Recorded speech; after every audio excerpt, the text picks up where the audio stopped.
So what is non-point source pollution? That's a great question. Non-point source pollution is going to be any kind of pollutant that's picked up from rainfall or snowmelt as it runs over and through the ground, and then it ends up taking that into our rivers or streams. So the EPA, the U.S. Environmental Protection Agency, has a website here where they define non-point source versus point source. So point source is going to be different. This is going to be the kind of pollutant that comes from a particular source, like a water treatment plant or maybe a power plant, and these sources are going to be monitored. They'll have a permit that is monitored and regulated by somebody like the EPA.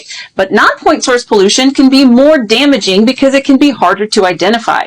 For example, this is a website called River Runner. River Runner is going to simulate the path of a single raindrop as it goes through its path down into the ocean. So you can watch here and you can see that water is going to move down hill into an ocean, and on the way it's a universal solvent, so it's going to pick up any of those pollutants that are sitting on the surface of the land, things like pet waste or oil from our cars or grease or litter or anything that we're leaving on the surface of our land can be picked up and taken on this path on its way down into the ocean.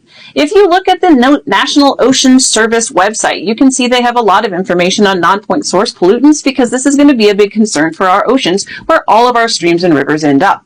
If you can see here on this website, they're going to have some information about pollutants from non-point sources, such as nutrients. That's going to be things like fertilizers, which makes our oceans turn green, and our rivers. You can also see sediments, pesticides, bacteria, viruses, and more. So all of these are things that we have to try to control from our area so that they don't get picked up and taken down into our ocean. So how can we do that? If you look at a handy bookmark from the EPA, this is going to show you 10 things that you can do to prevent stormwater runoff pollution, which is the same thing as non-point source pollution.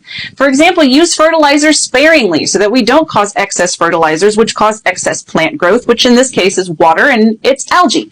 So if you don't use extra fertilizers, we won't have as many algal blooms.